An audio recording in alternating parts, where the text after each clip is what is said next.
감사합니다. 기도하시겠습니다. 하나님 아버지 은혜를 감사합니다. 11.6 총동원 전도주의를 은혜 가운데 마치게 하심을 감사합니다. 우리 신길동교회를 방문한 모든 분들이 교회의 아름다운 모습을 기억하게 하시고, 특별히 주님께서 예비하신 잃어버린 양들이 돌아오는 역사가 일어나게 하옵소서. 여러 모양으로 섬기신 성도님들을 이제 말씀으로 위로하여 주옵소서. 전하는 자나 듣는 모든 분들에게 생명의 말씀이 되게 하옵소서. 설교자의 주를 주님께 의탁합니다. 감사합니다. 사랑합니다. 귀하신 우리 구주 예수 그리스도 이름으로 기도드립니다. 아멘. 축복구역 주간으로 드리는 오후 예배 나오신 여러분을 사랑하고 존경합니다. 10월의 마지막 주일입니다. 11.6 총동원 전도주일, 우리 담임 목사님과 또 준비위원님들 중심으로 온 성도들이 한 마음으로 함께 할 수 있게 해주신 하나님께 감사드립니다. 2부 예배를 방송실에서 이렇게 드리면서요, 함께 하는데 마음속에 밀려오는 감정이 있었습니다. 너무 아름답다. 하나님의 복음이 선포되는 이 예배가 이토록 아름다운 것이구나. 예전에 진짜 몰랐네 라는 생각이 들었습니다.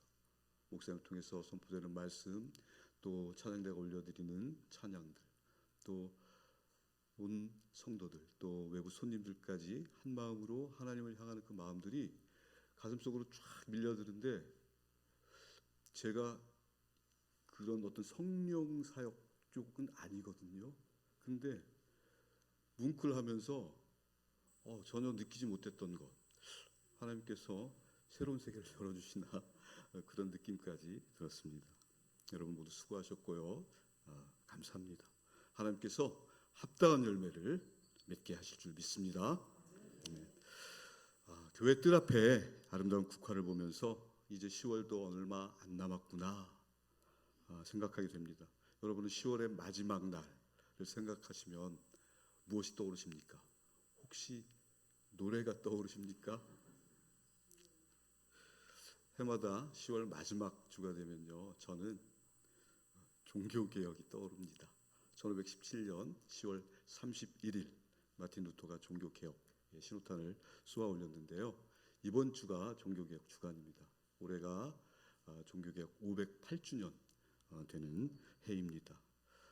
종교개혁 주간을 맞이하여서 이 시간 개혁은 복음으로 들어가는 것이다 라는 제목으로 하나님의 말씀을 같이 나누기를 원합니다. 종교개혁은 1517년 10월 31일 마틴 루터가 독일 비텐베르크 성교회의 문 앞에 95개조 반박문을 딱 붙이면서 시작되었습니다. 이 종교개혁이 시작된 이유는요, 면벌부 때문입니다. 여러분들 면죄부라고도 아시죠? 로마 가톨릭에서 이 면벌부를 팔았어요. 심지어 이 면벌부를 팔면서 어떤 이야기를 했냐면, 신자가 헌금쾌에 동전을 땡그랑 넣으면 그 땡그랑 소리와 함께 연옥에 있던 영혼이 천국으로 옮겨진다 라고 가르쳤습니다. 그래서 많은 일반 시민들은 우리 가족들이 이 헌금을 하면 구원을 받을 수 있겠구나라는 오해를 불러일으켰죠. 그래서 많은 사람들이 구원을 거래로 여기게 된 것이죠. 사실 이 가르침은요, 로마 가톨릭 교회에서 성 베드로 성당을 짓기 위해서 건축 자금이 많이 들어가잖아요. 근데 그 건축 자금이 모자랐거든요. 그래서 그 자금을 확보하려고 궁여지책 끝에 시도한 그런 사업인데, 아무튼 이 면죄부 때문에 마틴 루터가 마음에 격분을 하게 됩니다. 그래서 강력하게 비판하면서 루터가 인간의 구원은 오직 하나님의 은혜와 믿음이다, 그렇게 주장하면서 종교개혁을 시작하게 된 것입니다. 특별히 마틴 루터가 좋아하는 성경이 있었는데요, 로마서를 엄청나게 좋아했다고 합니다. 마틴 루터는 내가 무인도에 가면 로마서와 요한복음만 있으면 모든 성경이 소실돼도 나는 복음을 풀어낼 수 있다고까지 말했습니다. 이 로마서는요, 우리 성경을 반지라고 쳤을 때 반지의 보석 부분이 로마서라고 합니다. 그리고 그 보석 가운데서도 가장 반짝반짝 빛나는 부분, 그 부분이 로마서 8장이라고 하거든요. 그래서 이 로마서 8장이 39절까지 되어 있는데 이 로마서 8장을 아마 암송하신다면 어디에서 어느 누가 복음에 대해서 물어봐도 자신 있게 대답할 수 있을 것입니다. 저도 최근에 이제 도전을 했는데 한 3달 걸린 것 같습니다. 그래서 우리 성도님들이 꼭 로마서 8장 정도는 암송하고 계시면 내 평생에 복음에 대한 자신감, 그리고 오늘 많은 전도 대상자들, 또 마음속에 품고 있는 태신자들뿐만 아니라 이단에 대한 대처까지도 충분히 가능하다, 이렇게 생각이 됩니다. 그래서 한번 도전해 보시기를 권면해 드리고요. 우리 개신교회는 이렇게 종교개혁 이후의 교회입니다. 그런데 사실 종교개혁의 원조는요, 우리 예수님이셨어요. 예수님. 루터가 복음으로 돌아가라 외쳤다면 예수님께서는 하나님께 돌아가라고 외치셨습니다. 루터가 제도화된 교회 개혁을 외쳤다면 예수님은 당시에 어떻습니까? 성전 중심의 믿음 생활을 했던 유대교를 향해서 외쳤잖아요. 그래서 오늘 본문을 통해서 무엇보다도 예수님의 종교개혁에 대해서 한번 같이 집중해서 말씀을 나눴으면 좋겠습니다. 오늘 본문은 요한복음 4장에 들어있는데요. 여러분 아시다시피 요한복음 4장은 예수님께서 사마리아를 지나시다가 수가성에서 한 여인을 만나잖아요. 우물가의 여인. 그래서 이 수가라는 마을은 옛 세겜 지역에 있는데요. 야곱의 우물에서 북동쪽으로 한 1km 정도 있다고 그래요. 놀라운 것은 이 야곱의 우물이 지금도 보존되고 있다고 합니다. 그래서 이 예수님께서 지금 유대 땅에서 사역을 마치시고 이제 갈릴리로 다시 돌아가시는 길인데 굳이 사마리아를 거쳐서 가시고자 합니다. 평소에 다니시지 않는 길인데 예수님께서 사마리아를 들어가세요. 여러분, 저희들이 나중에 알게 됐잖아요. 예수님이 하시는 말씀이나 행동에는 다 이유가 있더라. 자, 돌이켜보면 굳이 사마리아 땅으로 들어가신 이유가 이 우물가의 여인을 만나러 들어간 게 아닌가라는 생각을 해봅니다. 그래서 저는 이 우물가의 여인이 예수님이 그토록 찾고 싶어하는 하시는 잃어버린 한 마리 양이 아닌가, 그런 생각도 해봤습니다. 그래서 이 예수님께서 사마리아 성 들어가셔서 이 여인을 만나는 자리, 그 우물가에 예수님이 쉬셨다고 하는데 정황을 이렇게 보면 사실 예수님 굉장히 지치셨을 것 같아요. 그래서 우물가에서 이제 갈증도 나시고 그래서 좀 쉬시고 싶으셨던 정황이 보입니다. 그때 이 여인이 나오잖아요. 근데 성경에 보면은 때가 6시라고 했는데 6시라고 하면 우리 시간으로 하면은 정오쯤 되잖아요. 6시간 뒤니까 유대 시간하고 우리 시간하고 다르잖아요. 그러면은 12시 정오쯤이면은 해가 굉장히 뜨겁고 땡볕이 내릴 때거든요. 그러면 보통 그 사막 광야지대 사는 사람들은 우물에 나오지 않잖아요. 너무 뜨겁고 더우니까. 그런데 이 여인이 그 시간에 나왔다는 것은 이 여인이 평범한 여인은 아니다라는 것을 짐작할 수 있죠. 그래서 뭔가 남의 눈을 좀 의식하고 남의 눈에 띄지 않는 것을 원하는 그런 여인이라는 생각이 드는 것입니다. 그래서 이 여인이 물을 길러 나오는데 예수님께서 이제 딱 가서 말씀하시잖아요. 여인이여, 물 한 그릇만 주시오. 예수님이 말을 걸어서 여인이 답합니다. 어머나, 유대 남자가 어째 사마리아 여자에게 물을 달라고 하십니까? 그 남녀 사이 내외를 하자는 게 아닙니다. 당시 유대인들은 사마리아 사람들을 그렇죠? 혼혈이라고 해서 굉장히 무시했잖아요. 사람 취급을 안 했습니다. 그런데 유대 남자가 물을 달라고 하니까 여인이 의아해서 한 말입니다. 예수님께서 그러시죠. 내가 누구인지 알았더라면 그대가 내게 생수를 구했을 것이요. 다시 말해서 이 자리에서 나에게 축복을 해달라고 빌었을 것이오라고 예수님이 말씀하세요. 그 여자가 묻습니다. 아니 당신이 누군데 내게 생수를 준다는 말입니까? 나는 우리 조상 야곱이 준 우물, 이 우물물을 마시는데 당신이 야곱보다 크시다는 말입니까? 예수님께서 그렇소. 이 물을 마시면 다시 목마르려거니와 내가 준 물을 마시면 목마르지 않을 것이요. 그때 여자가 답합니다. 나도 그 물을 주세요. 그러자 예수님이 당신 남편을 데려오시오 하십니다. 여자가 그러죠. 남편이 없습니다. 당신 말 잘한다. 당신이 있는 6명의 남편이 당신 남편이 아니다. 그러자 헐 하고 놀라는 거잖아요. 선지자시군요. 그렇게 해서 이 우물가 여인이 예수님과 이렇게 이야기가 연결되는 거잖아요. 그리고 여인이 그때 자신의 신상을 알아본 예수님의 말을 싹 피합니다. 여러분 왜 그러지 않습니까? 대화 도중에 내가 당황하면 화제를 딱 바꾸잖아요. 안 그러신 것처럼 얼굴도 하고 계신데 지금 이 여인의 상황이 그렇습니다. 예수님이 자신을 딱 꿰뚫어 보니까 여자가 당황한 것이에요. 그래서 얼른 화제를 돌리는 것인데 예배로 화제를 돌려요.